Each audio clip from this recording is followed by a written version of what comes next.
हाँ जी, हेलो, नमस्ते, सत श्री अकाल, आदाब, राम राम। क्या हालचाल? उम्मीद है सारे स्वस्थ हैं, मस्त हैं, तंदुरुस्त हैं। और जो बाहर घूम रहे हैं वो प्रिकॉशंस ले रहे हैं, सेफ्टी के साथ हैं।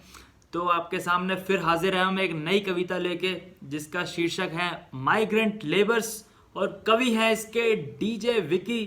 तो कविता आपके सामने प्रस्तुत करते हैं, जो कि कुछ इस प्रकार है।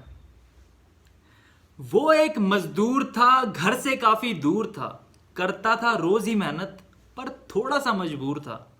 अनजान शहर में जहां मिलती जगह वहीं रहता, कितनी भी मुसीबतें आ जाएं किसी से कुछ ना कहता। जिनसे भी मिलता उनको अपना ही समझता था, फिर लग जाए तंबू जहां वहीं घर जैसा लगता था।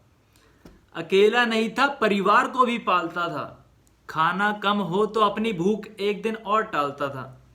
जिस दिन काम पर जाता उसी दिन रोटी मिलती थी, भूख मिटने के बाद ही बच्चों को थोड़ी खुशी मिलती थी। घर से निकलकर कभी ईंट तो कभी पत्थर तोड़ता था, अपने दो हाथों से किसी और के सपने जोड़ता था। जरूरतें कम थी और काफी मेहनत करता था, रहता था खुश और परिवार को भी खुश रखता था। फिर पता चला दुनिया में एक नया दौर आया है, पड़ोस के देश में किसी ने एक चमगादड़ खाया है। कोई उसके संपर्क में आया और अपने देश में भी लाया है। बीमारी नई है और इलाज नहीं निकल पाया है। टीवी देखा तो किसी के मन की बात आई है, घर से निकलने की अब सबको ही मनाही है।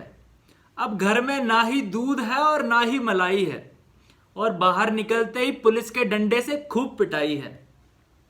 फिर सोचा 21 दिनों की ही तो बात है, उसके बाद लॉकडाउन खत्म और सब आजाद है। सोचा जब वोट पड़े थे तो लोग आए थे हमारे पास और बोले हर सुख दुख में हम तुम्हारे साथ हैं। अब दिन नहीं, अब महीने निकलने लगे थे, तेज धूप में बर्फ से पिघलने लगे थे। घर पे बैठे खाते पीते लोग खूब ज्ञान देते थे, और यहाँ कुछ भूखे बेघर लोग अपनी आखिरी सांस लेते थे। अब ना ही कुछ काम था और ना ही कुछ खाने को, बच्चे तरस रहे थे पेट में कुछ जाने को। राह देख रहे थे सरकार की तरफ से कुछ आने को, पर फिर मन करने लगा धीरे धीरे घर जाने को। कुछ पढ़े लिखे लोग बोले टिके रहने को, बोले हम देंगे तुमको दाल रोटी खाने को। जहां खाना बंटता था वहां लंबी लाइन लगती थी, और हमारी भूख सोशल मीडिया पे खूब वायरल दिखती थी। सामने एक रास्ता कहीं दूर जा रहा था, अब शायद अपना घर हमें अपनी ओर बुला रहा था।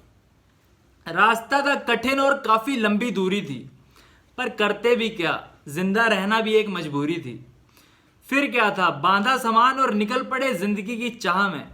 कभी तेज धूप तो कभी पुलिस के डंडे सहे राह में। सुनसान लंबी सड़क पर भूखे चले जा रहे थे, कोई मिलता रास्ते में तो उठक बैठक लगवा रहे थे। चलते चलते कई बार मौत से बातें करते थे, पर वापस होश में आकर फिर चलने लगते थे। किसी को अपनी माँ तो किसी को अपना बाप याद आ रहा था, और किसी का परिवार तो साथ में कदम बढ़ा रहा था। कोई दिल्ली, कोई यूपी, कोई केरल तो कोई बिहार गया।